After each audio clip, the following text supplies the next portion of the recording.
여러분 안녕하세요. 네. 자, 2주차 시작 인사드리겠습니다. 자, 우리 지난주에 토지공법은 100여 개가 넘는 그 토지 관련 법률이 있는데 그 중에서 가장 기본이 되는 법이 지금 저희들이 학습하고 있는 법률이죠. 국토의 계획 및 이용에 관한 법률 그렇게 되죠. 자, 이쪽으로 제가 한번 적어볼까요? 자, 우리는 토지공법의 기본이 되는 지금 국토의 계획 및 이용에 관한 법률, 즉 국토계획법, 국토계획법을 저희들 지금 학습을 하고 있고요.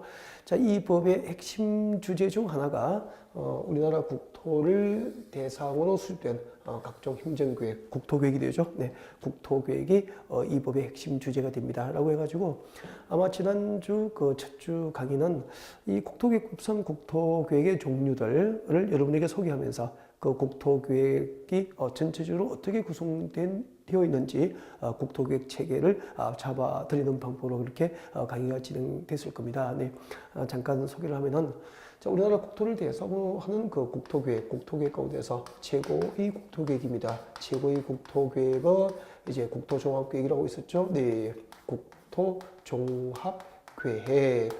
이것은 이제 내용이 뭐 시험 나오는 건 아니기 때문에 그냥 우리나라 국토를 장기적으로 장기적으로 어떤 방향으로 국토를 개발하고 이용하고 발전할 것인지 그 장기적인 방향과 목표를 제시하는 계획, 그 계획이 국토종합계획입니다라고 했고요.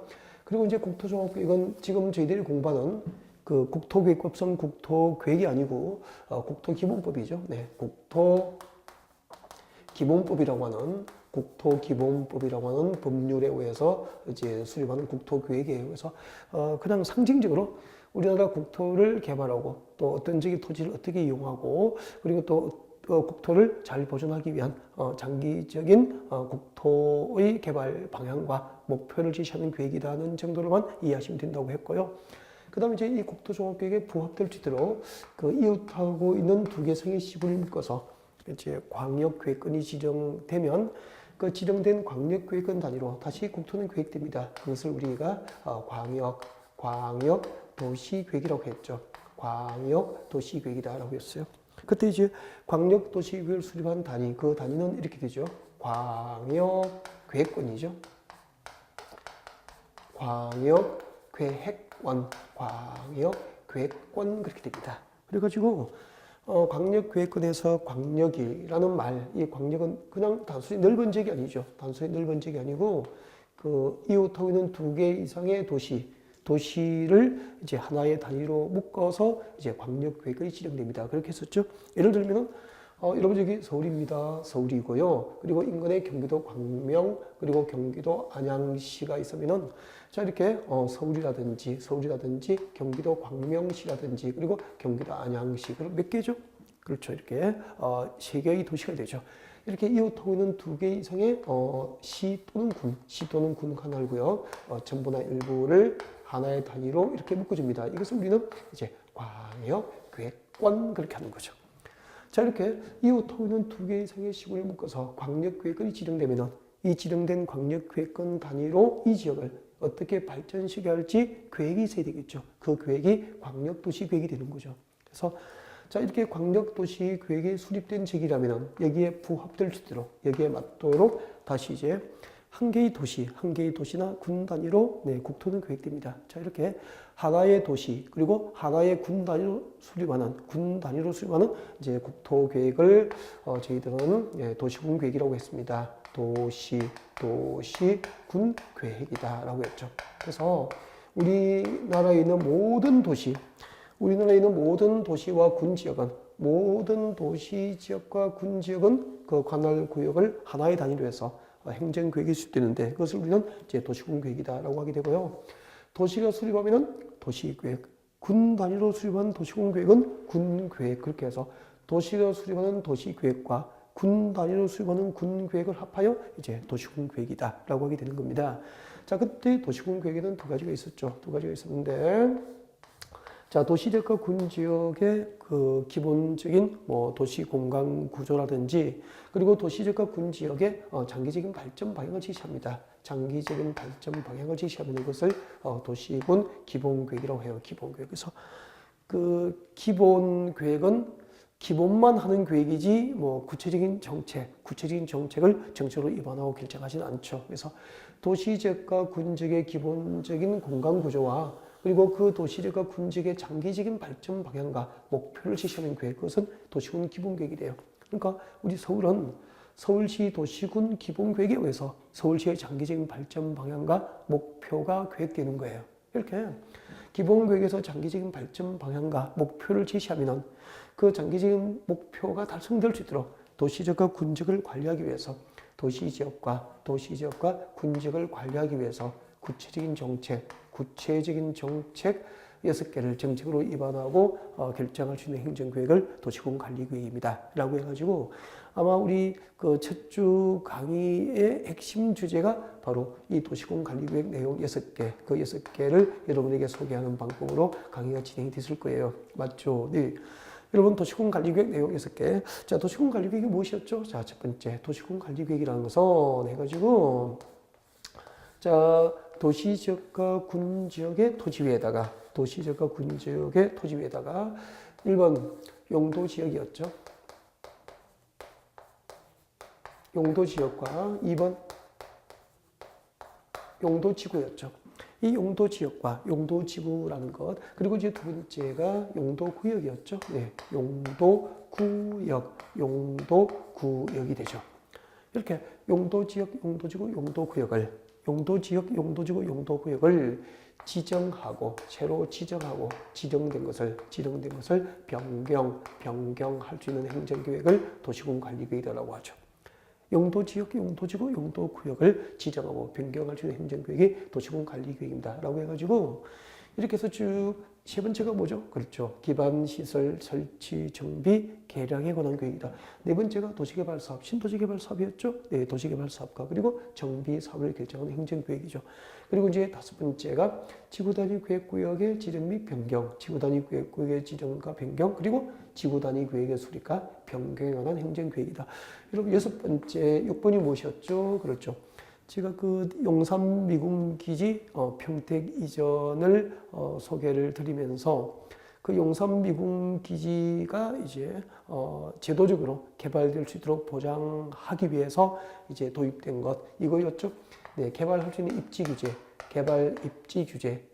규제를 최소화하죠.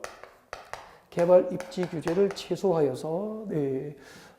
개발을 제도적으로 보장하기 위해서 도입된 용도구역이었죠. 입지규제 최소구역이었죠. 이 입지규제 최소구역의 지정 및 변경, 그리고 입지규제 최소구역 계획에 관한 계획을 도시군 관리계획이라고 해가지고 아마 그 첫 주 강의는 이 도시군 관리계획 내용 6개를 여러분에게 구체적으로 설명하는 방법으로 강의가 준비됐을 겁니다. 자, 지금까지 우리가 지난주에 어떤 내용들을 학습했는지 여러분에게 간단하게 이제 소개를 드린 거고요. 자, 오늘은 그 도시군 관리계획 중에서 자, 지난주에 용도 지역편까지 지도 나왔고요. 자, 오늘은 도시군 관리계획으로 지정하고 변경하는 것을 결정할 수 있는 이 용도 지구편을 이제 오늘 학습할 수 있는 주제로 하겠습니다. 여러분, 자, 오늘 우리가 공부할 내용입니다. 도시군 관리계획으로 지정과 변경을 결정하게 될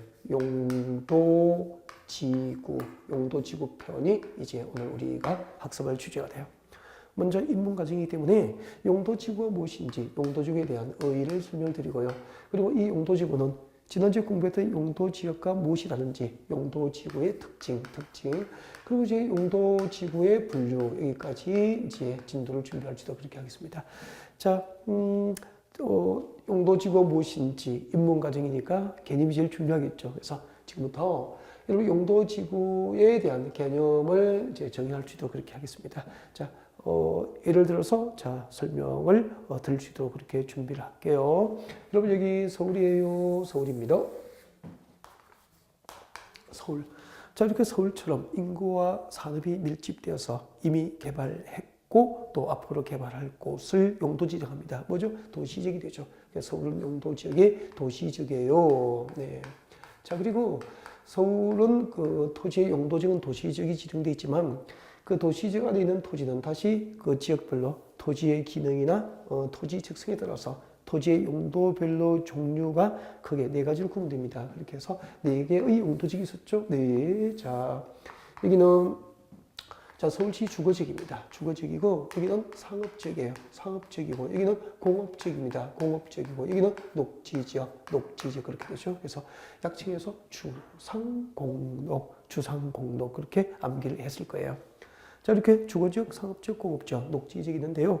자, 서울에서 이제 주거지역으로 용도지역이 지정되어 있습니다. 그러면 아직까지 우리가 뭐 주거지역을 세부적으로 이제 학습하지는 않았지만 주거지역은 주거용도죠. 뭐 단독주택이라든지 그리고 여러분이 살고 계시는 아파트와 같은 공동주택, 단독주택이나 공동주택 위주로 건축을 할 목적으로 주거용도의 건축을 목적으로 용도 지정된 곳은 주거지역이 돼요.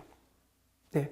자, 그래서 주거지역으로 용도지역이 지정된 곳은 주거용도의 건축이 목적이기 때문에 여기서 뭐 공장 건축, 공장을 건축한다든지 업무용도의 고층 빌딩을 건축하는 것은 제한을 가할 수 있죠.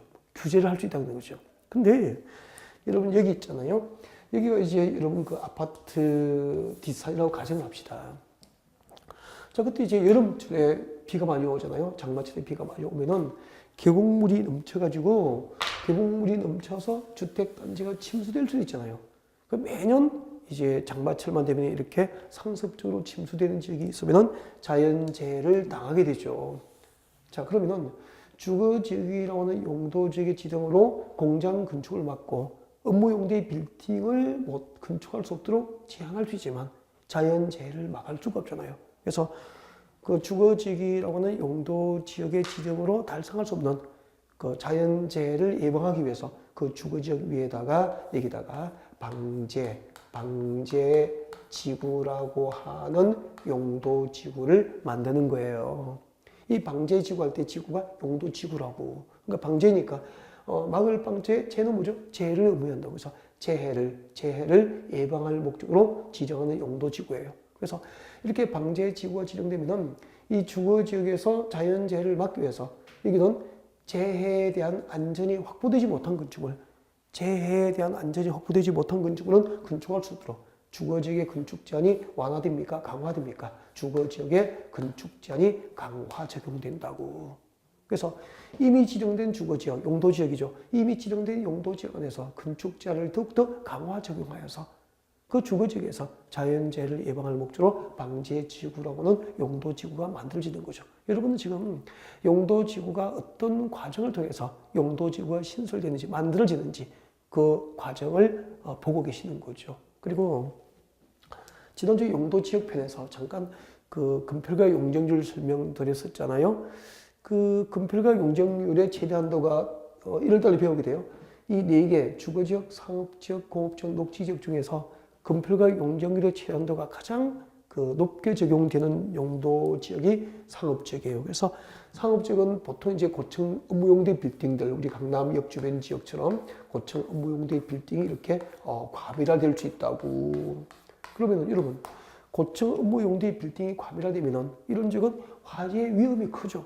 근데 상업지역이라고 하는 용도지역의 지정으로 화재를 막을 수는 없는 거야. 상업지역에서 공장 건축을 막을 수 있고, 그리고 여기서 아파트 건축을 막을 수는 있지만 상업지역에서 공장 화재 예방, 상업지역의 지정으로 화재를 예방할 수는 없거든요. 그래서 상업지역, 고층 건물이 밀집된 이 상업지역에서 화재를 예방하기 위해서 다시 용도지구가 또 추가로 만들어집니다. 이렇게 만들어지는 용도지구가 방화지구예요. 그래서 화재 예방이죠. 화재 예방을 목적으로 지정하는 용도지구, 방화지구가 지정되는 거죠. 자, 그럼 여기까지 공통점. 주거지역, 상업지역 등 이미 용도지역이 지정됐는데 그 지정된 용도지역 안에서 자연재해를 예방하고 화재를 예방하기 위해서 그 용도지역 안에서 건축 제한을 더욱 강화 적용할 목적으로 용도지구가 만들어지는 것이다 이 말입니다. 그리고 여기도 이제 녹지지역이죠. 서울시 녹지지역이라고. 그러면 녹지지역으로 용도지역이 지정됐다는 것은 본래부터 건축 제한이 완화된 지역입니까? 녹지지역의 지역으로 건축 제한이 강화된 겁니까? 녹지지역은 개발할 수 없도록 건축 제한이 강화가 되어 있다고. 그런데 가끔 녹지지역에서 이제 녹지를 해제하여 개발이 이루어지는 경우가 있죠. 녹지 지역에서 뭐 주택 단지가 개발되는 경우도 있고 관광 단지가 조성되는 경우도 있고 이렇게 드물지만 개발이 이루어질 수 있다고. 그러면은 자, 그러기 위해서 이제 이 녹지 지역 위에다 다시 용도 지구를 만드는 겁니다. 이렇게 만들어지는 것이 예를 들면은 진흥지구, 진흥지구라고 하는 용도지구예요.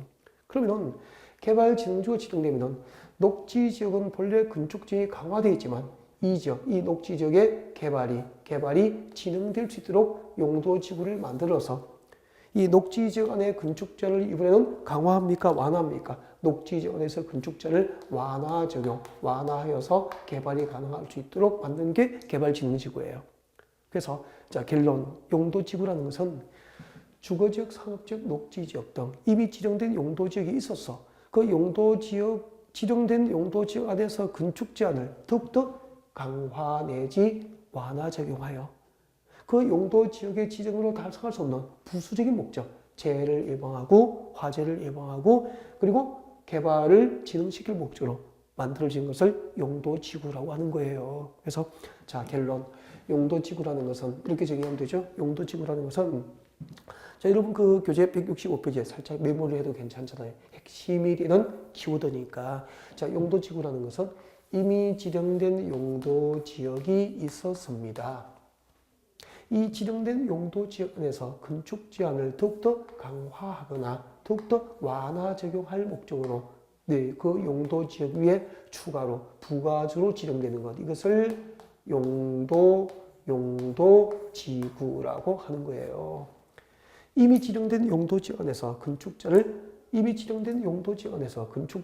강화 내지 완화 적용하기 위해서 그 용도지역 위에 부가적으로 지정한 것을 용도지구라고 한다는 거죠.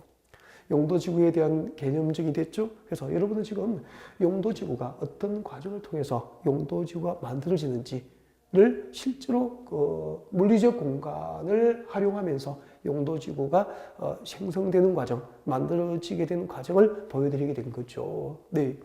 자, 그러면은 이 용도지구는 어떤 특징이 있을까? 메모하세요. 교재에다가. 자, 용도지구의 특징입니다. 그 지난주에 우리가 공부했던 그 용도지역은 전 국토를 대상으로 지정해요. 근데 여러분 그림 보십시오. 이 용도지구는 전 국토를 대상으로 합니까? 국지적입니까? 국지적으로 지정되죠. 그래서 용도지구의 특징 첫 번째, 용도지구는 전 국토를 대상으로 하지 않고 국지적으로 지정됩니다. 용도지구는 국지적으로 지정되는 것이야. 용도지구는 전 국토를 대상으로 하지 않고 국지적으로 지정됩니다. 그리고 두 번째는 용도지구는 자, 국지적으로 지정되고 용도지역의 지정을 전제로 합니다. 그러니까 이미 주거지역, 상업지역, 녹지지역이라고 하는 용도지역이 지정되어 있었잖아요. 그 지정된 용도지역 안에서 건축자를 강화 적용하고 완화 적용하기 위해서 그 용도지역 위에 부가적으로 지정됩니다. 용도지역의 지정을 전제로 용도지역 위에 부가적으로 지정됩니다.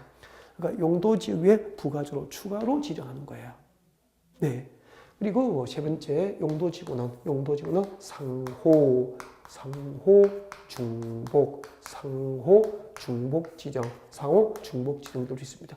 우리 그 지난주에 공부했던 용도지역이 있죠. 용도지역은 중복 지정돼요, 안 돼요? 안 돼요.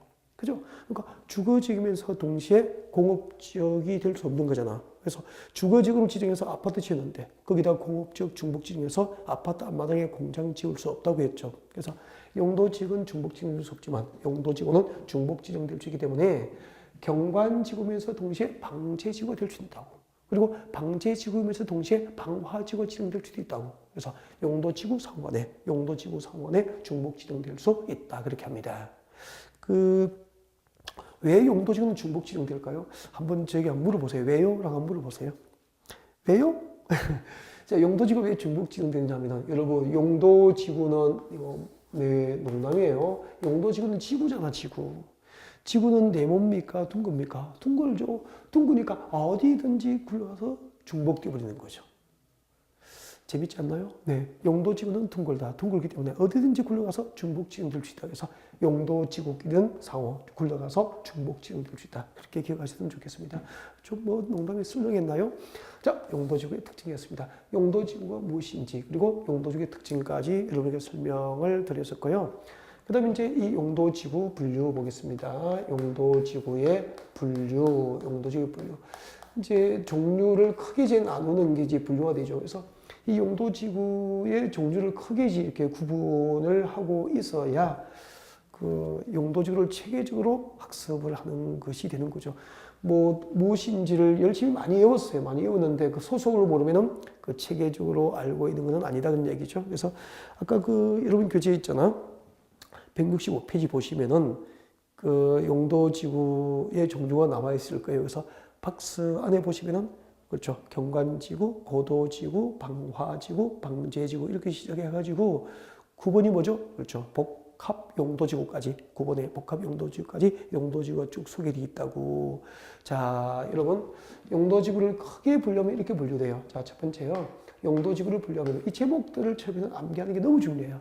그래서 이제 체계적으로 정리가 가능하기 때문이죠. 자, 용도지구를 분류하면 첫 번째 법정 용도지구가 있습니다. 법정 용도지구. 법정 용도지구가 있어요. 이 제목을 좀 외웠으면 좋겠습니다. 법정 용도지구가 있다. 용도지구는 법정 용도지구가 있습니다. 자, 법정 용도지구. 이때 법은 지금 저희들이 공부하는 법이에요. 여러분 지금 우리는 어떤 법을 공부하고 있습니까? 건축법입니까? 국토계획법입니까? 국토계획법. 그래서 지금 저희들이 공부하는 국토계획법과 그 시행령, 대통령령이죠. 그 시행령에서 이제 규정을 하고 정하고 있는 용도지구를 법정 용도지구라고 그래요. 지금 저희들이 공부하는 국토계획법, 이 법이라고 할게요. 국토계획법 공부할 때 이 법은 국토계획법, 건축법 공부할 때 이 법은 건축법, 주택법 공부할 때 이 법은 주택법 그렇게 되죠. 자, 국토계획법 시간이니까 이 법, 국토계획법과 그 시행령, 나중에 이제 1월 되면은 시행령, 대통령령 이렇게 뭐 소개를 할 수 있는 기회가 있을 겁니다. 자, 국토계획법과 그 시행령에서 이 시행령을 대통령령이라고 합니다. 국토계획법과 그 시행령에서 규정하고 있는 용도지구를 법정 용도지구라고 그래요. 지금 저희들이 공부하는 국토의 계획 및 이용에 대한 법률과 그 국토계획법 시행령에 의해서 만들어진 용도지구를 법정 용도지구라고 합니다. 그 법정 용도지구가 지금 여러분 그 교재 165페이지 박산에 1번이 뭐죠? 그렇죠. 경관지구부터 시작한 거예요. 경관지구. 네, 이렇게 해가지고 쭉 내려갔잖아요. 쭉 내려가지고 9번이 무엇이었죠? 그렇죠. 복합 용도지구까지. 여기까지. 그러니까 이것들 있죠. 동그라미 1번 경관지구부터 9번의 복합 용도지구까지. 여기까지는 이것들은 지금 저희들이 공부하는 국토의 계획 및 이용에 관한 법률과 그 법률의 시행령, 국토계획법 시행령에 의해서 만들어진 용도지구들이고, 그래서 국토계획법과 그 시행령에 규정된 용도지구라고 해서 이것들을 법정 용도지구다라고 하게 되는 겁니다. 그래서 구체적인 내용들, 뭐 경관지구가 무엇인지, 복합 용도지구가 무엇인지는 1, 2월 이제 기본 그 교재가 나오고, 그 다음에 또 시행령이 나오면 그때 구체적으로 학습을 하면 되고요. 지금 들어가서 이것들 암기하고 할 필요는 없죠. 일단 크게 분류하는 것을 기억하시면 됩니다. 아무튼 우리가 앞으로 공부하게 될 용도지구는 국토계획법과 그 시행령에서 직접 규정하고 있는 법정 용도지구가 있다 이렇게 하시면 되고요. 그 다음에 이제 두 번째는 지금 여러분 교재에는 아직까지 나와 있지 않고 1, 2월 달에 배우게 되죠. 그래서 일단 제목만 한번 들어보십시오. 부담 가지 마시고 하시겠죠? 네. 여러분 학습이라는 것은 한 번 강의 듣고 우리가 평소에 학교에서 접하지 못한 과목이잖아요. 그래서 한 번 강의 듣고 전부 이해해버리고 돌아서도 잊어버리지 않고 그런 분은 없어요. 이렇게 11월, 12월 과정에는 각 과목별로 크게 부담 갖지 말고 부동산 학개론은 이런 내용들을 공부하거나 민법은 이런 내용들을 공부하거나 부동산 공법은 이런 것들을 학습하는 법이구나 이렇게 구경하는 입장에서 좀 편안하게 들었으면 좋겠어요. 네, 그렇게 시작하셔가지고 이렇게 한번 들어놓고 그 다음에 이제 1, 2월에 기본 강의를 할 때 다시 들어보면은 지금 여러분이 공부하고 설명 듣고 돌아서면은 잊어버렸다고 생각했던 것들이 기본 강의를 들으면 다시 생각이 나요. 그렇게 해서 수차례 공식적으로 여러분과 제가 함께 반복하는 과정에서 서서히 학습이 완성되는 것이지 처음 듣고 이해하고 처음 듣고 잊어버리지 않고 그런 사람이 세상에 없다는 겁니다. 아셨죠? 아싸 힘내시고요. 자, 이렇게 이제 용도지구를 분류하면 법정 용도지구가 있고요. 그 다음에 이제 법정 용도지구 말고 전국의 시도지사들. 시도지사. 이때 이제 시도지사가 누구죠? 이것도 나중에 이럴 때 배우게 돼요. 법에서 규정되어 있다고. 이때 시도지사를 하면 참고합니다. 특별시장, 6대 광역시 광역시장, 세종특별자치시장, 제주특별자치도지사. 그리고 제주특별자치도지사가 아닌 도지사까지를 시도지사라고 그래. 전국의 시도지사. 그리고 대도시시장, 대도시시장. 여기서 대도시도 법에 규정이 되어 있다고. 나중에 이럴 때도 말씀드릴 거예요. 자, 이때 대도시시장은 그 특별시, 광역시가 아닌 시 중에서 인구가 50만 이상이 되는 시를 국토계획법에서는 대도시라고 합니다. 대도시. 그러니까 이런 그 경기도 안산시 있죠. 경기도 안산시는 특별시, 광역시가 아니잖아요. 아니지만 인구가 50만 이상이거든요. 경기도 성남시도 특별시, 광역시는 아니지만 인구가 50만 이상이 되죠. 자, 이런 시를 대도시다라고 하게 됩니다. 자, 이렇게 전국의 시도지사, 대도시시장들은 시도나 대도시의 지역 여건상 필요하면 시도나 대도시의 지역 여건, 시도나 대도시의 지역 여건상 필요하면 시도나 대도시의 지역 여건상 필요하면 국토계획법과 그 시행령에서 규정하고 있는 이 법정 용도지구 말고 이 법정 용도지구 외에 새로운 용도지구의 신설을 도시군관리계획으로 결정하여 고시할 수 있게 됩니다. 다시 이야기하면 전국의 시도지사, 대도시시장들은 시도나 대도시의 지역 여건상 필요하면 국토계획법과 그 시행령에서 규정하고 있는 용도지구 외에 그 시도의 지역 여건상 필요한 용도지구, 그 필요한 용도지구의 신설을 도시공관리계획으로 결정하여서 고시할 수 있다는 뜻이에요. 그때 이제 뭐 신설 용도지구의 명칭, 신설 용도지구, 용도지구를 만들었으니까 용도지구의 이름이 필요하죠. 신설 용도지구의 명칭이라든지. 그리고 그 신설 용도지구를 지정한 목적, 어떤 목적으로 신설하게 됐는지, 신설 용도지구의 지정 목적, 그 신설 용도지구 안에서 어떤 건축을 할 수 없도록 건축 제한을 하는지, 신설 용도지구 안에서 건축 제한, 신설된 용도지구 안에서 어떤 건축을 제한할 것인지, 건축 제한에 관한 사항, 이런 것들은 전부 시도조례로 정하도록 하고 있습니다. 다시 설명할게요. 여러분, 시도지사 할 때 있잖아요. 이 시도지사 할 때 서울특별시장 들어가요? 안 들어가 있어요? 들어가 있죠. 그럼 이런 얘기예요. 우리 서울시장은 서울시의 지역 여건상 필요하면 경기도에도 없고 충청도에도 없고 인천에도 없는 서울시에만 있는 용도지구의 신설을 서울시 도시군관리계획으로 결정하여 고시할 수 있다는 거예요. 그래서 용도지구를 나누니까 국토계획법과 그 시행령에 의해서 지정할 수 있는 용도지구도 있고 전국의 시도지사 그리고 대도시시장들이 시도나 대도시의 지역 여건상 필요하면은 용도지구를 신설할 수 있는 것도 있다는 거예요. 이게 용도지구를 체계적으로 정리하는 과정을 시작하는 거죠. 무조건 들어가서 무엇인가를 열심히 암기하고 암기 방법을 배웠지만 그 암기한 용도지구의 소속으로 모르면은 체계적으로 이해할 수 없고 체계적으로 이해를 할 수 없으면 그 중구난방으로 흩어진 실력은 시험장에서 제대로 실력을 발휘할 수 없게 된다는 거죠.